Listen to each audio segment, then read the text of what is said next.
Early experiments की बात करेंगे तो यहाँ पे हमारे कुछ एक्सपेरिमेंट्स हैं। सबसे पहले तो यहाँ पे हमारे कुछ एक्सपेरिमेंट्स हैं। एक्सपेरिमेंट्स है बेटा, इसको करो बॉक्स में बंद। सबसे टफ फोटोसिंथेसिस का पेज यही है और यहीं से हमें डर लगने लगता है। फोटोसिंथेसिस में शुरुआत में एक्सपेरिमेंट्स के बारे में बताया गया, मिल गया। तो एक्सपेरिमेंट नंबर 1 बेटा, वेरीगेटेड का मतलब समझ रहे हो? वेरीगेटेड लीफ या फिर एक ऐसी लीफ जिसको हमने कवर कर दिया। वेरीगेटेड का मतलब है कि ऐसी लीफ जो कि बेटा कुछ व्हाइट पैचेस रहते हैं। चितकबरी लीफ मतलब व्हाइट, तुमने घर में जो प्लांट देखे होंगे सफेद सफेद प्लांट रहते हैं ना, तो वेरीगेटेड लीफ वो। या तो वेरीगेटेड लीफ ले लो या तो लीफ ले लो और उसके ऊपर कुछ काला पेपर ऐसे रख दो पेज, तो जिसमें लाइट ना पड़े। तो अगर लाइट नहीं पड़ेगी तो खाना नहीं बनेगा, खाना नहीं बनेगा तो फूड नहीं बनेगा, फूड नहीं बनेगा मतलब स्टार्च नहीं बना। तो तुम जब उस पर आयोडीन डालोगे, तो अगर तुमने आयोडीन डाला तो आयोडीन के साथ स्टार्च रिएक्ट करके नॉर्मली कैसा कलर देता है? ब्लू।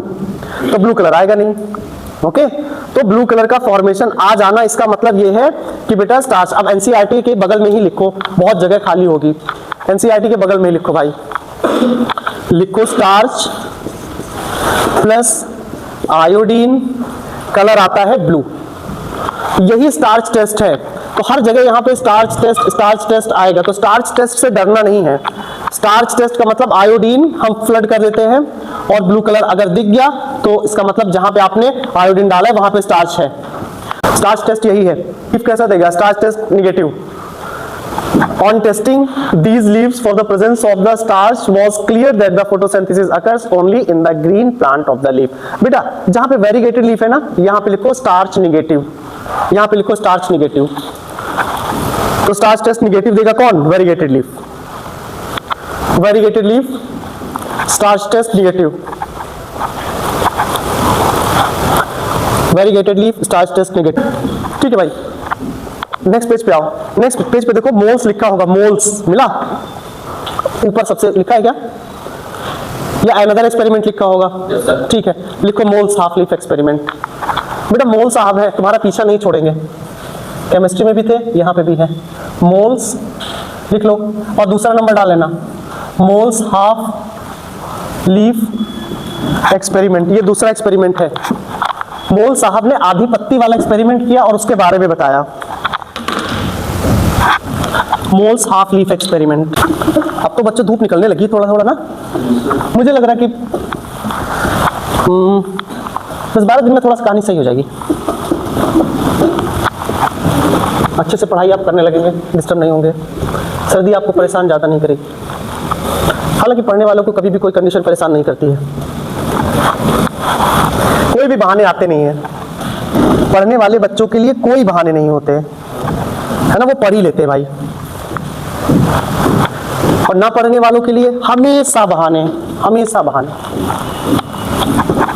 और ये कंफर्म है भाई, बहाने ना कोई सुनता ही नहीं, कोई नहीं सुनेगा, मम्मी पापा को छोड़ के। वो भी थोड़ा सा सुन लेंगे, कोई सुनेगा नहीं। तुम बोलोगे अरे ऐसी दिक्कत वैसी दिक्कत, तो बोलेंगे कि भाई सब सेलेक्ट हो रहे, तुम्हारी दिक्कत तुम्हारे लिए सारी दिक्कत आ गई। तो जितना पोटेंशियल है वो पोटेंशियल लगा दो, खुद से काम करो। जैसे कि 20 मिनट मेरी क्लास लेट हुई, उस 20 मिनट में तुमने क्या किया, है ना? एक ऑप्शन ये कि अरे सर लेट कर रहे, अरे सर लेट आ रहे, अरे सर। दूसरा ऑप्शन ये कि आप वहीं धूप में बैठ के सिंसियरली पढ़ रहे हैं, है ना? तो हमें तो टाइम को भाई मुट्ठी में पकड़ना है, समझे भाई? तो क्लास एक बहाना है आपको एक्टिव करने का, आपको पढ़ाने का। सारी जिम्मेदारी आपकी है सिलेक्शन होने की, सब जिम्मेदारी आपकी है। अगर आप सेलेक्ट होंगे तो आप मेहनती हैं, आपने बहाने नहीं बनाए, आप एक्टिव रहे, आप डेली आए, समझे बेटा? तो प्लीज टाइम को पकड़ के चलिए, खूब अच्छे से मेहनत करिए, छोटे बच्चे की तरीके से ही रहिए। क्लास होने जा रही है, क्लास से पहले क्लास का रिवीजन होगा, होमवर्क है, होमवर्क वाली बातें करेंगे, अपना ग्रुप बना लो, केवल पढ़ाई की बातें करो, केवल पढ़ाई की। तो केवल पढ़ाई की बातें करते करते सब कुछ रिवाइज तुम्हारा होने लगेगा। तो यार सर एक दूसरे से पूछने लगो, जैसे हम तुमसे पूछते हैं, एक दूसरे से पूछने लगो, अच्छा ये बताओ, अच्छा वो बताओ, 10 सवाल हम तुमसे पूछे, 10 सवाल तुम हमसे पूछो। तो दोस्ती ऐसी करो ना जो दोनों को उठा के मेडिकल कॉलेज लेके चली जाए। दोस्ती ऐसी ना होनी चाहिए कि जो तुम्हें मेडिकल कॉलेज जाने से खींच रही हो, बाहर कर रही हो। Okay done? तो दोस्ती तो बहुत जरूरी है। हमारे तो बहुत ऐसे बच्चे देखे जो एक साथ यहाँ पे भी पढ़ते हैं और एक साथ ही मेडिकल कॉलेज में जाके बैठते हैं, एक साथ एक सीट पे। सोचो कितनी अच्छी दोस्ती है ना?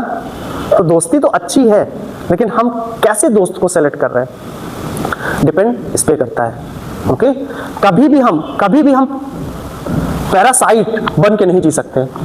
दोस्ती हमारी पैरासाइट वाली नहीं हो सकती है। मतलब तुमको एक को आ रहा है, दूसरे को नहीं आ रहा है, समझ जाओ कहानी कभी नहीं चल सकती है। एक को एक तेज है, दूसरा बिल्कुल तेज नहीं है, नहीं चल सकती है दोस्ती। एक की फिजिक्स स्ट्रांग है, दूसरे की केमिस्ट्री स्ट्रांग है, दोस्ती चल जाएगी। दोनों मेहनती दोस्त हैं, दोस्ती चल जाएगी। मतलब हमेशा कुछ आसपास हो, पैरासाइट वाली दोस्ती कभी नहीं चलेगी। एक रसगुल्ला लेके आ रहा है गर्मा गर्म, एक गर्मा गर्म रसगुल्ला लेके आ रहा है, तुम्हारा जो दोस्त है, तुम रसगुल्ला लेके आ रहे हो, तुम्हारा सगा दोस्त बिल्कुल, ओके, जीना मरना तेरे संग, ऑब्लिगेट रिलेशन। वो जैसे ही तुम टिफिन खोलते हो, एक रसगुल्ला वो खा लेता है, 2 रसगुल्ला लेके आते हो, 1 रसगुल्ला वो खा लेता है। भाई 1 दिन खिला दोगे, 2 दिन खिला दोगे, तीसरे दिन क्या करोगे? या तो टिफिन नहीं खोलोगे या तो कोने में बैठ के खा लोगे। हकीकत है। अगर अब देखो दोस्ती वही थी जिसको तुम बोल रहे थे जीना मरना तेरे संग। अगर बेटा अब सोचो तुम लेके आए गर्मा गर्म रसगुल्ले, तुम गर्मा गर्म रसगुल्ले लेके आए और ये गर्मा गर्म समोसे लेके आया, क्या दोस्ती कभी टूट सकती? कभी नहीं टूटेगी यार, कभी टूट ही नहीं सकती। अरे भाई कहाँ हो भाई? नहीं नहीं नहीं, हम रसगुल्ले नहीं खाएंगे, जब तक तुम आओगे नहीं हम नहीं खाएंगे, जाओ हम आज भूखे रहेंगे, तब दोस्ती चलेगी। ये हकीकत है भाई। हम लोगों की एज अभी कम है तो इमोशंस है, लेकिन हकीकत यही है। अगर आप एक पे डिपेंड कर रहे हैं तो पैरासाइट है, और पैरासिटिक रिलेशन सरवाइव नहीं करता है, कभी भी नहीं सरवाइव करता है। चाहे वो फैमिली हो, चाहे वो मैरिज हो, चाहे वो दोस्ती हो, कुछ भी।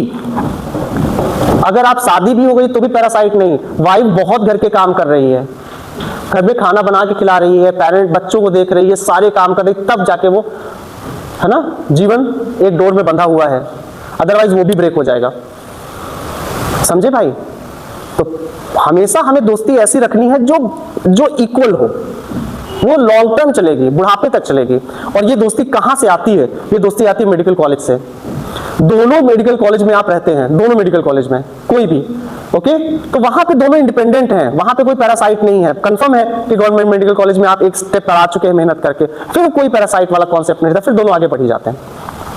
तो यहां पे अभी कम एज में के कॉन्सेप्ट में हमारा ये पैरासिटिक रिलेशन हो जाता है, तो इससे प्लीज हमें दूर रहना है भाई, अदरवाइज 1 साल आपका फिर बर्बाद होता है पूरा। तो कोशिश करना है बहुत सिंसियरली काम करने हैं। दोस्ती रखो, नो डाउट दोस्ती तो बहुत अच्छी होती है यार, दोस्ती प्रमोट करती है आपको आगे बढ़ाने के लिए, आपको पढ़ने के लिए, है ना। दोस्ती तो ऐसी होती है कि इंसान बहुत पढ़ता है, लेकिन दोस्त वैसा हो तब तो पता लगा तुम पढ़ रहे हो, भाई कहाँ हो यार, धुरंधर, आज हम तो धुरंधर देख रहे हो, जल्दी आओ, टिकट ले लिए, ओके, कहानी खत्म। तो बहुत केयरफुली रहिए। अभी आपकी दुनिया में कोई नहीं है, कोई नहीं है, आप बिल्कुल अकेले हैं। थोड़ा सा केयर करने वाले मम्मी पापा हैं, इसके सिवा कोई नहीं है बेटा, कोई नहीं है। मास्टर है, थोड़ा सा दिल से अटैच रहता है।